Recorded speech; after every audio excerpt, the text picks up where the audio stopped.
Cuando Nora Gallagher, de 28 años, heredó 60 acres de tierra muerta y madera podrida, sus avaros parientes se rieron. Ellos se quedaron con los millones en efectivo. Ella se quedó con la carga inútil y llena de deudas. Pero ninguno de ellos sabía que bajo las tablas podridas de la granja Oak Haven yacía un secreto centenario por el que valía la pena morir. La oficina con paneles de caoba del abogado Harrison Cole olía a cuero caro, papel viejo y juicio silencioso. Sentada rígidamente en un sillón orejero, Nora Gallagher sentía el peso aplastante de sus propios fracasos sobre ella. Su panadería artesanal en Chicago se había declarado en quiebra hacía exactamente 3 semanas, dejándola frente a una deuda de $60,000 por un agresivo préstamo empresarial. Había acudido a la lectura del testamento de su tío abuelo Silas Blackwood con el estómago vacío y una desesperada y vacilante esperanza. Silas había sido un recluso, un fantasma de hombre que atesoraba su riqueza y sus palabras con la misma intensidad, pero había sido rico, absurdamente rico. Al otro lado de la habitación estaba su tía Beatrice, envuelta en cachemira y apestando a Chanel, con los labios fruncidos en un permanente estado de desdén aristocrático. Junto a Beatrice estaba su hijo, el primo de Nora, Richard, que miraba agresivamente su Rolex cada 3 minutos. Nunca se habían preocupado por Silas, solo se interesaron por él cuando empezó a circular el rumor de su delicada salud. Nora, en cambio, había pasado los veranos de su infancia a su lado, escuchando su voz ronca contar historias de los viejos tiempos. Pero el afecto, estaba a punto de descubrir, no era una moneda reconocida en la sucesión de bienes. El abogado Cole se aclaró la garganta, ajustándose sus gafas de montura metálica. A mi hermana, Beatrice, leyó con una voz seca como el polvo. Le dejo mi cartera de bienes raíces comerciales en Manhattan y los activos líquidos del First National Trust. Beatrice exhaló un agudo y triunfante suspiro. Richard sonrió con suficiencia. A mi sobrino Richard, continuó Cole, le dejo mis acciones en el sindicato tecnológico junto con la colección de automóviles antiguos. Nora se clavó las uñas en las palmas de las manos, su corazón martilleaba contra sus costillas. Y finalmente, a mi sobrina nieta, Nora Gallagher. Cole hizo una pausa, levantando la vista del documento con una mirada que rayaba en la lástima. Le dejo la granja Oak Haven en su totalidad, incluyendo todas las estructuras, la superficie y todo lo contenido dentro de los límites de la propiedad. El silencio se apoderó de la habitación. Entonces Richard soltó una risa corta y brutal. ¿Oak Haven?, se burló Richard, negando con la cabeza. Ese montón de leña en ruinas en las Catskills. Silas no ha mantenido ese lugar desde los años 80. Solo los impuestos a la propiedad son una pesadilla. Felicidades, Nora. Has heredado un pozo sin fondo. Beatriz se tocó las perlas, fingiendo simpatía. Oh, querida, si necesitas un pequeño préstamo para cubrir los costos de demolición, Richard y yo podríamos arreglar algo, con una tasa de interés justa, por supuesto. Nora no respondió. Firmó los papeles aturdida, aceptó el pesado y oxidado llavero de hierro del abogado y salió al cortante viento de noviembre. Estaba completamente sola, totalmente arruinada y era la nueva dueña de 60 acres de una pesadilla rural. 2 días después, Nora condujo su renqueante Honda Civic por el sinuoso y sin pavimentar camino de montaña hacia la granja Oak Haven. La realidad era peor de lo que Richard había descrito. La casa principal, una extensa estructura victoriana, se inclinaba violentamente hacia la izquierda, su espina dorsal rota por décadas de duros inviernos neoyorquinos. La pintura se desprendía en largas tiras enfermizas, y el porche delantero parecía a punto de derrumbarse bajo el peso de un suspiro. Los campos circundantes estaban ahogados por agresivos zarzales y cardos muertos. Entrar en la casa fue como entrar en una tumba. El aire estaba cargado del olor sofocante a moho, polvo atrapado y madera vieja. Silas había vivido sus últimos años en una sola habitación del primer piso, dejando que el resto de la casa se pudriera. Pilas de periódicos amarillentos, apilados como pilares erráticos, formaban un laberinto por los pasillos. Manchas de agua florecían en los techos de yeso agrietado, como mapas oscuros y magullados. Nora dejó caer su bolsa de lona al suelo. El golpe resonó por los pasillos vacíos y llenos de corrientes de aire, y se sentó en una caja de madera polvorienta. Se cubrió la cara con las manos y lloró. Era un llanto nacido del agotamiento puro y absoluto. Tenía exactamente $400 a su nombre. La granja tenía una inminente factura de impuestos de $12,000 que vencía en 3 meses. Si no podía pagarla, el condado embargaría la tierra. Pasó su primera semana en una frenética y agotadora rutina de clasificación de prioridades. Fregó los suelos de rodillas hasta que sus nudillos sangraron. Arrastró interminables bolsas de basura con los trastos acumulados de Silas hasta el camino de grava. Sobrevivió con sopa de lata calentada en un hornillo de acampada, ya que el antiguo cableado eléctrico de la casa era demasiado poco fiable. Su plan inicial era vender la propiedad rápidamente. Llamó a 3 agentes inmobiliarios locales. Los 2 primeros se negaron siquiera a subir la montaña. La tercera, una mujer de aspecto cansado llamada Brenda, caminó por el límite de la propiedad durante 10 minutos antes de negar con la cabeza.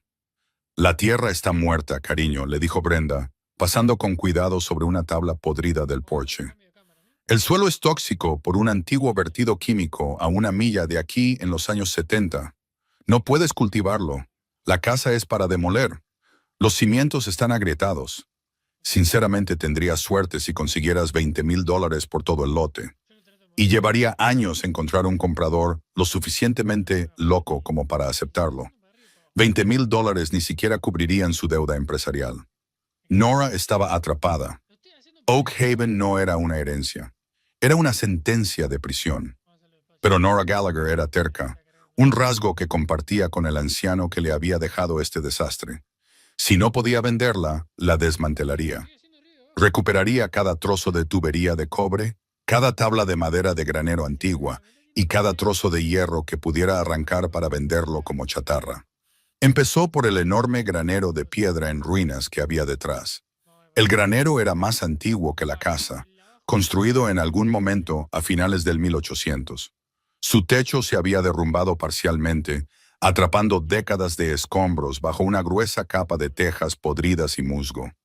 Al darse cuenta de que no podía mover las pesadas vigas sola, Nora contrató a un contratista local independiente del pueblo.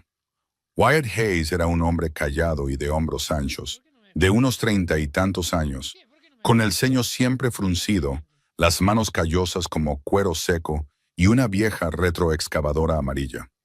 Le cobró una fracción de la tarifa habitual, sobre todo por lástima, al verla intentar mover una viga de roble de 300 libras con una palanca oxidada. Durante una semana, los dos trabajaron en un silencio rítmico y sudoroso. Wyatt manejaba la retroexcavadora, arrastrando las vigas rotas del techo hacia el pasto, mientras Nora rebuscaba entre los escombros a mano, recuperando herraduras antiguas, bisagras de hierro y madera utilizable para venderla a depósitos de materiales de demolición en la ciudad. Era un trabajo agotador, pero poco a poco estaba llenando su mermada cuenta bancaria. Un martes por la tarde, el cielo se tiñó de un morado amoratado, anunciando una tormenta inminente. Wyatt estaba limpiando los escombros de la esquina trasera del granero, la zona que solía ser la antigua bodega de raíces. Nora estaba a 100 pies de distancia, organizando una pila de tejas de pizarra, cuando oyó un horrible chirrido de metal contra metal que le puso los pelos de punta. El motor de la retroexcavadora se ahogó y carraspeó. Wyatt maldijo en voz alta, apagó el motor y saltó de la cabina. Nora corrió hacia allí, sus botas resbalando en el barro húmedo. «¿Qué pasó? ¿Chocaste con una capa de roca madre?», preguntó sin aliento. Wyatt estaba arrodillado en la tierra, limpiando el espeso barro negro de los dientes de la pala de la retroexcavadora. Frunció el ceño, negando con la cabeza. «La roca madre no corta el acero, Nora. He golpeado algo fabricado, algo denso». Cogió una pala de la parte trasera de su camioneta y saltó al cráter poco profundo que la retroexcavadora había cavado. Nora agarró una pala y lo siguió. Cavaron frenéticamente durante 20 minutos. El olor a tierra removida y a ozono llenaba el aire mientras las primeras gotas gordas de lluvia comenzaban a caer. La pala de Nora resonó con fuerza. La vibración le recorrió los brazos, picándole en las muñecas. Wyatt se arrodilló, usando sus manos enguantadas para limpiar la tierra restante. A medida que el barro desaparecía, Nora sintió que la sangre se le iba del rostro. No era un tanque séptico, no era un viejo barril de petróleo. Incrustada horizontalmente en la tierra, perfectamente a ras de un grueso perímetro de hormigón vertido, había una enorme puerta circular de acero. Parecía la escotilla de un submarino o la puerta de una bóveda de banco, de casi 6 pies de diámetro. El metal estaba picado y oxidado, teñido de un naranja óxido profundo, pero estaba completamente intacto. En el centro de la puerta había un pesado mecanismo de cierre tipo rueda, asegurado por un candado oxidado de alta resistencia del tamaño del puño de un hombre. ¿Qué demonios es esto?, murmuró Wyatt, su voz apenas un susurro. Pasó una mano sobre el acero frío. Esto es acero de grado militar, de mediados de siglo, quizá más antiguo. No entierras algo así a menos que intentes sobrevivir a una bomba o estés escondiendo algo que no quieres que encuentren nunca. Nora miró la escotilla, su mente acelerada. Silas nunca había mencionado un búnker. Había vivido en la miseria más absoluta. ¿Por qué un hombre que se negaba a pagar por tuberías interiores tendría una bóveda de grado militar enterrada bajo su granero? ¿Podemos abrirla?, preguntó Nora, con la voz ligeramente temblorosa. Wyatt miró el candado, luego al cielo que se oscurecía. La lluvia caía con más fuerza ahora, convirtiendo el cráter en un lodazal resbaladizo. No con nuestras manos. Ese candado ha estado sellado por el óxido durante décadas. Necesito mi amoladora angular. Y necesitamos un cabrestante para abrir esa rueda. Las bisagras probablemente están fusionadas. Ve por ellas, dijo Nora al instante.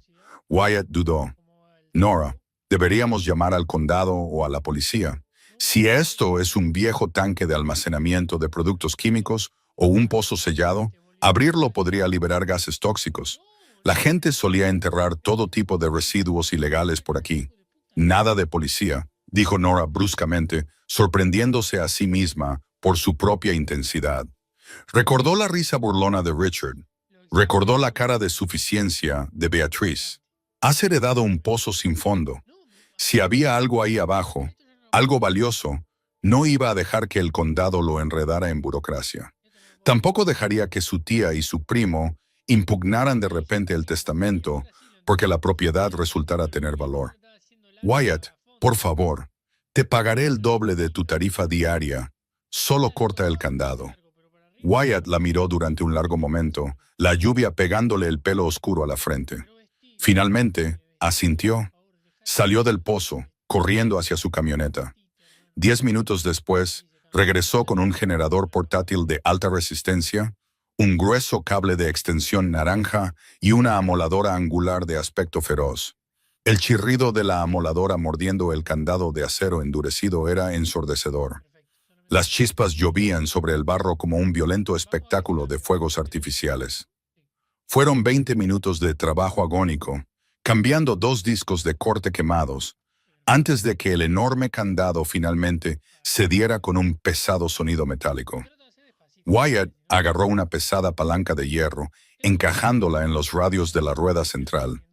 «Agarra el otro lado», gruñó. «A la de 3. 1, 2, 3. ¡Empuja!». Nora lanzó todo el peso de su cuerpo contra la barra. Sus botas resbalaron en el barro. Por un segundo aterrador, no pasó nada. La rueda se negaba a ceder al siglo de óxido que la aprisionaba. «¡Otra vez!», rugió Wyatt por encima del sonido de la lluvia. «¡Empuja!». Con un horrible chirrido quejumbroso, que sonó como un animal moribundo, la rueda se movió 1 pulgada, luego 2. Finalmente cedió, girando con una pesada y chirriante resistencia hasta que se bloqueó en la posición de abierto. Un fuerte silbido presurizado brotó de la junta de la puerta, lanzando una nube de polvo antiguo y aire viciado a sus caras. Nora retrocedió, tosiendo. El aire que escapó no olía a productos químicos tóxicos ni a descomposición. Olía dulce, espeso amaderado e intensamente dulce, mezclado con el distintivo ardor agudo del alcohol fermentado y la tierra húmeda. Wyatt enganchó una pesada cadena de la retroexcavadora al asa de la escotilla. Subió a la cabina, puso la máquina en reversa y aceleró suavemente. La enorme puerta de acero gimió, resistiendo por un momento antes de pivotar lentamente hacia arriba sobre sus enormes bisagras, revelando una garganta cuadrada de absoluta e impenetrable oscuridad debajo. Wyatt apagó el motor y se acercó, apuntando una potente linterna táctica LED hacia el agujero. Nora se acercó sigilosamente al borde.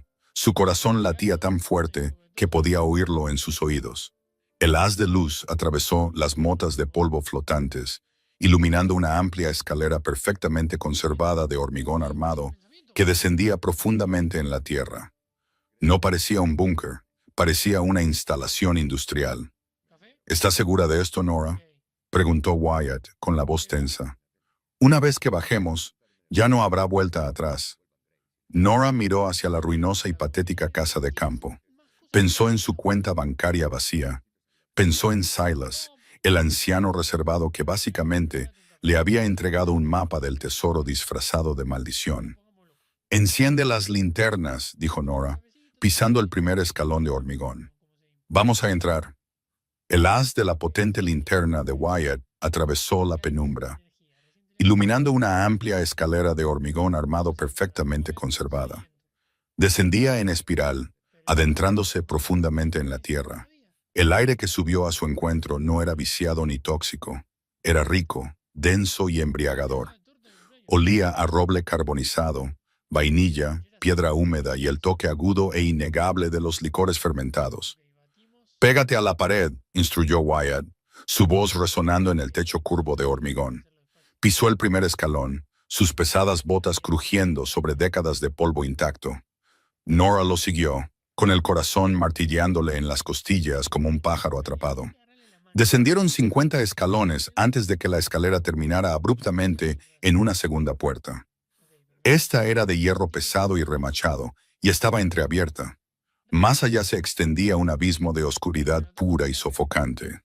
Wyatt barrió el umbral con su linterna, el haz captando el brillo de un grueso cableado de cobre industrial que corría a lo largo de la mampostería. «Aquí hay una caja de fusibles», murmuró Wyatt, apartando una gruesa cortina de telarañas. Siguió el pesado conducto de vuelta hacia la entrada. «Sostén la luz. Voy a bajar el cable de extensión desde el generador. Si el cableado sigue intacto, quizá podamos ver a qué nos enfrentamos». Durante 20 agónicos minutos, Nora permaneció sola en la oscuridad, la linterna temblando en su mano mientras escuchaba el lejano golpeteo rítmico del generador arriba. Podía oír a Wyatt luchando con el pesado cable naranja, sus maldiciones resonando por el hueco. Finalmente, reapareció, empalmando la alimentación del generador directamente en el antiguo panel de fusibles con un par de alicates aislados. «Prepárate», dijo Wyatt. «Si esto hace cortocircuito, vamos a nadar en chispas». Accionó la pesada palanca de hierro. Un fuerte gemido mecánico vibró a través del suelo. Muy por encima de ellos, el generador se aceleró, soportando la repentina y masiva carga. En lo profundo de la caverna, una serie de pesados relés hicieron clic con un sonido como el de un pelotón de fusilamiento. Entonces las luces se encendieron. Fila por fila, enormes bombillas industriales Edison cobraron vida, arrojando un cálido resplandor ámbar sobre un espacio tan vasto que desafiaba la comprensión. Nora ahogó un grito, llevándose las manos a la boca. Había esperado una bodega. Había esperado un refugio nuclear. No había esperado una catedral subterránea. La bóveda era fácilmente del tamaño de un campo de fútbol profesional, sostenida por altísimos arcos de ladrillo rojo y enormes vigas de acero en forma de I. Pero no fue la arquitectura lo que la dejó sin aliento, fue lo que la bóveda contenía. Extendiéndose en la distancia había miles de enormes estanterías de madera apiladas a 4 niveles de altura, pero no contenían barriles de madera tradicionales. Cualquier conocedor de whisky sabía que mantener licores en madera durante un siglo reduciría el líquido a un extracto de roble amargo e imbebible. El arquitecto de esta bóveda también lo sabía. En su lugar, las estanterías albergaban miles de enormes damajuanas de vidrio de 5 galones. Cada recipiente de vidrio estaba meticulosamente sellado con una gruesa cera de color rojo oscuro y estampado con un pesado sello de latón. El vidrio protegía el líquido, deteniendo el proceso de envejecimiento perfectamente en el momento exacto en que había sido transferido desde el barril. El líquido ámbar en su interior atrapaba la luz incandescente, brillando como oro líquido en la tenue caverna. «Dios mío», susurró Wyatt, caminando lentamente por el pasillo central, con los ojos muy abiertos. Extendió la mano, quitando el polvo de uno de los sellos de cera roja. «Nora, mira el sello». Nora se acercó, entrecerrando los ojos para ver la impresión dejada en la cera endurecida. Reserva Blackwood, destilado en 1924, embotellado en 1933. «Es whisky de la prohibición», susurró Nora. La magnitud del descubrimiento la arrolló como un maremoto. El padre de Silas, Jeremiah Blackwood, no era solo un granjero, era un destilador. «No solo un destilador», corrigió Wyatt, apuntando su luz hacia el fondo de la bóveda. «No construyes un búnker climatizado a prueba de explosiones por afición. Esto era un imperio comercial, uno ilegal. En la parte trasera de la caverna había una oficina con paredes de cristal, suspendida ligeramente sobre el suelo, en una plataforma de hierro elevada. Nora y Wyatt se apresuraron hacia ella, sus botas resonando en las escaleras de rejilla metálica. Dentro de la oficina había una cápsula del tiempo perfectamente conservada. Un enorme escritorio de caoba dominaba el centro de la habitación, flanqueado por lámparas de banquero de cristal verde y un pesado teléfono de disco que hacía mucho tiempo que había sido desconectado del mundo exterior. En una esquina había una imponente caja fuerte moza, su pintura negra brillando bajo una gruesa capa de polvo. La caja fuerte estaba completamente abierta. Nora se acercó al escritorio. Justo sobre el secante de cuero había un grueso libro de contabilidad encuadernado en piel, y encima un sobresellado dirigido simplemente a quien excave. Con dedos temblorosos, Nora rompió el frágil sello de cera y desdobló el pergamino amarillento. La letra era irregular, frenética e innegablemente de Silas. «Si estás leyendo esto, estoy muerto y has heredado la carga del apellido Blackwood. Mi padre Jeremiah construyó esta bóveda para esconder el trabajo de su vida cuando la ley Volstead fue derogada en 1933. Él producía el mejor whisky de centeno de la costa este, pero cometió el error fatal de asociarse con el Sindicato Costello de Nueva York para distribuirlo. Ena Costello quería la receta, la bóveda y todas las existencias. Cuando mi padre se negó a entregar las llaves, los hombres de Costello cortaron los frenos de su Packard. Yo tenía 18 años cuando lo mataron. Sabía que vendrían a por la granja después. Así que sellé la bóveda. Enterré la escotilla. Dejé que la casa se pudriera y desempeñé el papel de un ermitaño loco y empobrecido durante 60 años. Viví en la inmundicia. Así los Costello creerían que la fortuna de los Blackwood era un mito. Ellos lo olvidaron, pero yo nunca lo hice. Este líquido es la sangre de mi familia. Protégelo». Nora miró la carta. Un silencio pesado y sofocante llenó la oficina. Las excentricidades, la acumulación, la negativa a arreglar las tuberías. No había sido locura. Había sido toda una vida de camuflaje aterrorizado y calculado. Silas había sacrificado toda su existencia, viviendo en la miseria absoluta para proteger una fortuna subterránea de un fantasma que probablemente había muerto hacía décadas. «¿Cuánto crees que hay aquí abajo?», preguntó Wyatt en voz baja, mirando por las ventanas de cristal el mar de botellas ámbar. Nora pensó en el mercado de licores artesanales que a veces había abastecido con su panadería. Las botellas de alta gama de antes de la prohibición se vendían por miles. «Debe haber más de 10,000 damajuanas aquí», calculó, con la voz temblorosa. «Si el líquido sigue bueno, Wyatt, no estamos en un sótano. Estamos en una bóveda de banco que vale decenas de millones de dólares». Wyatt la miró. Su expresión se endureció. Entonces tenemos un problema enorme, porque no soy el único que sabe que encontramos algo. La euforia del descubrimiento se evaporó en el momento en que Wyatt habló. Nora lo miró fijamente. El frío de la bóveda subterránea se le metió de repente en los huesos. ¿Qué quieres decir? ¿Que no eres el único que lo sabe? Cuando fui al pueblo a alquilar la amoladora de alta resistencia y el cabrestante, explicó Wyatt, con la mandíbula tensa bajo la luz ámbar. Tuve que parar en la ferretería de Miller. Tu primo Richard estaba aparcado al otro lado de la calle. No ha vuelto a Manhattan. Lleva 3 días en el pueblo, Nora, vigilando la granja. Cuando me vio cargando un equipo de corte de metal en mi camioneta, me acorraló. No dije ni una palabra. Pero Richard no es estúpido. Si cree que has encontrado un tanque de petróleo enterrado, llamará a la Agencia de Protección Ambiental para endosarte el coste de la limpieza. Si cree que has encontrado algo valioso, intentará quitártelo. El pánico, frío y agudo, estalló en el pecho de Nora. Los impuestos de la propiedad. La factura de $12,000 vencía en la oficina del condado el viernes a las 5 en punto. Era miércoles por la noche. Si no cumplía ese plazo, el condado impondría un gravamen fiscal sobre la granja Oak Haven. Richard, con sus bolsillos llenos y sus abogados despiadados, podría aparecer, comprar el gravamen y ejecutar la hipoteca de la propiedad en cuestión de semanas. Se apoderaría de la tierra y de todo lo que estuviera enterrado bajo ella, antes de que ella pudiera siquiera organizar una defensa legal. Necesitamos un tasador, dijo Nora, su voz bajando a un registro de pura y fría concentración. Las lágrimas y el agotamiento de las últimas semanas desaparecieron, reemplazados por el mismo instinto de supervivencia despiadado que había mantenido vivo a Silas. Necesitamos a alguien que pueda autentificar este líquido inmediatamente, y necesitamos dinero en efectivo esta noche. Wyatt asintió lentamente.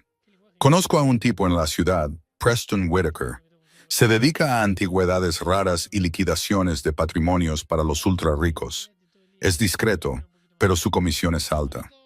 Llámalo, ordenó Nora, sus ojos recorriendo las interminables filas de oro líquido. Dile que esté aquí antes de medianoche. Preston Whitaker llegó al amparo de una noche sin luna en un elegante todoterreno negro.